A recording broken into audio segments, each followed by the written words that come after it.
Hello everybody, hope you're all doing well. My name is Steven and this is the Storytime channel. We've got some I Don't Work Here Lady stories, so let's jump right into our first one of the day by PineapplePastie. Karen flips out that I won't get her a pair of shoes. Since lockdown has happened, I've been going on walks every day so I can get exercise, also because I need to walk my dogs. I don't have a lot of shoes as I don't have a lot of money, and so I try to limit excessive amounts of stuff. Lockdown has been really relaxed in my country as the cases are average around 28 a month. Last month, cases plummeted from 1,500 to around 400 near the end. I recently sold some old tech so that I could have some money to buy some new shoes, as my old shoes have a few holes in the sole. I managed to make around 80 pounds from selling, and so I was going to buy some decent shoes that wouldn't wear out. Now to get into the story. I had gone to Sports Direct to get a nice pair of shoes as I know they have some really good deals on at the moment near me. Now, the uniform for Sports Direct is a black polo shirt with white stripes and the logo on the back, an optional hoodie and any pair of dark trousers or jeans, preferably black. I had decided to wear my Adidas polo shirt that my dad had given me, since it didn't fit him anymore, and a pair of maroon jeans, along with my very worn out shoes. I had found a pair of walking boots that were pretty expensive and I was having a look at them, asked about them, but then found they didn't have my size, so I went to go put it back on the shelf. Enter Karen. Karen spinning me around by my shoulder. "Excuse me," in that typical snotty tone. "I've been waiting ages for service. Now, do you have these shoes in a size 6? Me, obviously alarmed. "Sorry, can you please not touch me? Also, I don't know if the store does. Karen, scoffing. "What the heck do you mean you don't know if the store does? It's your duty to know. Now go serve me and check to see if you have a size 6. "No, it's really not. Also, where is your mask? It's mandatory to wear one in the stores, you know." No, I can't wear a mask. I can't breathe. It covers my nose. How would I be able to breathe? Just give me my size 6 shoes already, god darn it." Now, I was getting irritable at this point. I hadn't slept that well as it was too hot and I didn't have a fan. Oh, I forgot to mention, I'm a 15-year-old girl that is 5 foot. Do you see a small problem? I have a baby face anyway, and sure my mouth and nose was covered, but I didn't look a day past 13 at max. Please miss, I'm 15 years old, I'm just here to get a pair of shoes for myself. Karen almost hissing at this point. You liar! You obviously work here. I saw you put a pair of shoes back on the shelf and you're wearing this shirt. Don't you dare lie to me." Oh my god, I'm done with being polite. I've tried to tell you that I don't work here. I'm 15 years old and I'm a customer. How narcissistic are you that you think everything you think is right? Karen, mouth as wide as a snake's. "How dare you speak to me like that, missy? I'll have you fired for that. Now call your manager over with your radio." Me looking down. "Oh look, I have no radio. Doesn't that indicate something to you?" By now, the few people that were in the store were looking over and an employee had come over. Employee says, "Excuse me, what's going on and how can I help?" "This disrespectful young girl has refused to give me the size I requested and is insulting me. I demand to talk to the manager and talk about getting her fired." Employee then looks to me, staring at me for a few seconds with a confused look on his face before he looked back to Karen. Employee says, "I'm sorry, miss, but she doesn't work here. Also, where—" No, you can't just cover for your friend when she did something wrong. Give me the manager." Karen went into an absolute tantrum, stomping her foot and not listening to anybody that tried to talk to her. Reluctantly, after a few seconds, employee walked off to find his manager. Karen noticed and then looked at me with a grin that looked like she thought she won. The floor manager then came over about a minute later, and at this point I had found a pair of shoes that I was going to buy, so I was holding the shoe in my hand. Floor manager says, "Sorry miss, I was told to come over to resolve the issue, but I'm afraid I can't have you in the store without a mask. Do you have one on you? If not, you can buy one for £2. "No, I won't wear one when I can't breathe in it. Now do something about this disrespectful young girl." Karen pointed to me. Floor manager looked at me holding the shoe, then turned his attention to me. Floor manager said, "Hi there, did you need something?" "I had just come here because I needed a new pair of shoes. Do you have these in a size 5? I showed him the shoe and Karen went into an absolute frenzy. Floor manager completely blanked her and went on one of his devices to see what they had in stock. Karen was going ballistic, yelling all sorts of curses at me, the manager, the store, everybody. The floor manager said, "Yes, we do. Would you like to meet me at the counter? I'll get you the pair and box them for you." Floor manager had told employee to call the police to escort Karen out, and what ended up happening is that Karen not only got kicked out, she got fined for not wearing a mask too. I think she ended up going back to the police station, and I ended up getting a small discount on my shoes for what I put up with. I was talking with floor manager and he ended up joking that I should work for them because of the shirt. I just need to get new trousers. That was the end of the story pretty much. I even had enough money to go to the Subway nearby, so I got myself a sub, cookie, and a drink. I think I'll have to thoroughly clean my shirt though after Karen put her disgusting hands on it. Let me ask you guys, do you think the manager just straight up ignoring the Karen in her face is the most effective way of dealing with her? Or would you have liked to have seen the floor manager just go straight to escorting her out, kicking her out, or whatever? Let me know in the comments down below. The next story is written by Throwaway998335. We are permanently closed. 2 years ago, I closed my repair business in a hurry. I had some family emergencies and it pulled me away from my business long enough that with the refunds and being closed, I could not financially reopen. I was in danger of being evicted from both the retail space I was in and my house. Those that know me know I am a brilliant tech. One of my closest friends has his own business servicing arcades, movie theaters, stuff like that. He makes me an offer I couldn't refuse. I would make 3 times what my monthly income was what I averaged at my shop. Plus, he was going to pay me a large sum up front to make sure all my rent was paid up and I would not lose anything. Needless to say, I made an agreement with my landlord, put a permanently closed sign on the door, and took the offer. Originally, I intended this to be temporary, so the shop has ended up sitting closed for 2 years. COVID hits and business is slowing down. I finally get time to start selling off and packing up my shop. I'm in the storage room and I hear banging. I go outside and there is a couple standing there.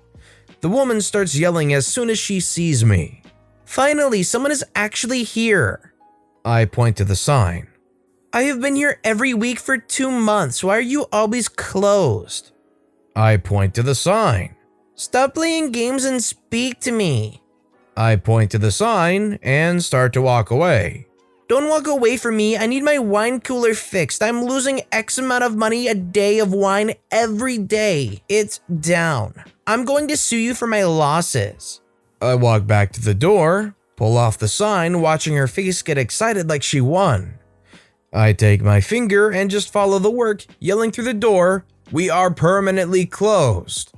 I put the sign back up and yell, "Who are you going to sue? This business has been closed for 2 years. It had no license, no employees. I'm just here to empty the suite. Maybe you could read if you drink less wine."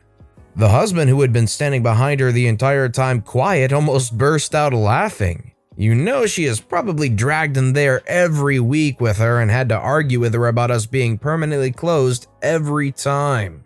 I was actually told later every other shop that worked on wine coolers in my area has either closed or quit serving them because they have such a high failure rate, nobody wants to deal with them. All I'm gonna say is good luck trying to sue for losses from a company that hasn't been in existence for over 2 years. If you pull up to a shop and there's a sign that says "We are permanently closed," and 2 months later it says "We are permanently closed," it probably means that they're not in operation anymore. The next story is by MalzraTheNomad, an evening trip to Walmart. A little backstory to this is that it was probably around 11 p.m. or so. I had gone out on a first date with someone and it went poorly, so this resulted in me being in a sour but internal mood, and me wearing somewhat nice looking clothes in a Walmart. I live alone in a cabin and it's about 30 miles into the city, so when I do my Walmart shopping, I make that trip last.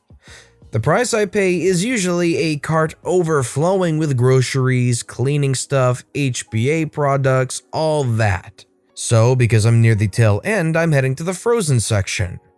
I've got my earbuds in because I'm in my own world of disappointment from the earlier proceedings. I'm wearing some nice black slacks and a rather cute flowery blouse, when behind me came trudging what was not a Karen, but what could only be described as Agnes, the queen of the Karens, looking like a full-on People of Walmart in torn sweatpants. I don't get a tap on the shoulder, but 2 fingers shoved into my shoulder. Now, another thing to note about me is I'm legally disabled. I have never worked retail personally, but I've dated people and I know the game. I'm also not submissive or broken like retail has done so many people, so while I was not immediately hostile to her, I wasn't taking BS. Is there a problem? Yeah, one of the employees was rude to me. Yeah, not my problem. I don't really care. You can go do your backs later. You're the manager. Deal with it. I'm not in charge of anyone. I turned around to walk away. Don't freaking lie to me. I'm sick of you people lying to me. It was at this point that crotchety hag did not grab my arm, she did not push me again, or anything quite so distasteful. This lady reached over and grabbed me by my hair. Now, I have some pretty long hair, so I was able to turn around and look at this snarling raccoon of a woman that had a death grip on my hair. I don't know what she was going to say next because it turned into a scream. Going mostly on instinct, my hand went into my pocket and pulled out my blackjack, legally owned in the state by the way, and I brought it down right into the inside of her elbow. There was some screaming and people running over, but in all honesty, my blood was thrumming in my ears too loudly to hear. After a manager, loss prevention, and a few dozen other people came over, I ended up in the LP office. A few tape rewinds, police reports, sworn statements later, I was asked if I wanted to press charges. No, because A, I might have to come into the city to be a witness, and B, her apparently dislocated elbow seemed to be enough of a lesson for her. I was then also privately asked by the loss prevention officer if next time I wouldn't mind just punching someone in the face like a normal person. They were, however, nice enough to save my card for me to pay for before I went home at about 1 a.m. And I'll just have to get my frozen stuff from the little grocery store in the small town by me. So for those of you like me that doesn't know exactly what a blackjack weapon is, it's like a leather handle that has a ball-shaped pouch on the end that has something heavy inside the pouch like ball bearings, and an O-piece case apparently was filled with lead discs and lead shot. So imagine basically like a leather baton, but one end is bulbous and filled with lead discs and lead shot, and that going right down on your elbow. Not a fun time. And our final story of the day is by Artilleryman08. I am most definitely not an Uber driver. As the title says, I am not an Uber or Lyft driver. There is no indication anywhere on my vehicle that I would be. I don't really put stickers on my truck anyway, so it's not like there is any confusion on this. I drive a 2014 Silverado and I take care of it and keep the inside looking nice. And from some of the horror stories I've heard, I don't want to let strangers in my truck. Nothing against Uber or Lyft drivers, just not doing it in a vehicle I worked very hard to be able to buy. Anywho, yesterday I drove my wife to Ulta so she could shop for beauty products. I really had no interest in going in, so I parked and played on my phone for a bit. After about 15 minutes, the passenger door opens and some stranger gets in. This woman looked like she was straight out of a meme about Karens and hopped into my truck. No wonder I was waiting so long. You're over here freaking around. I think you're in the wrong vehicle. I don't know you. Why are you in my truck? I need to go to address. It's down by the amphitheater. I'm not a cab. You're the Uber driver I called for. You have the sticker. I look around. I totally have friends that would put something on my truck as a joke, but I wasn't seeing it.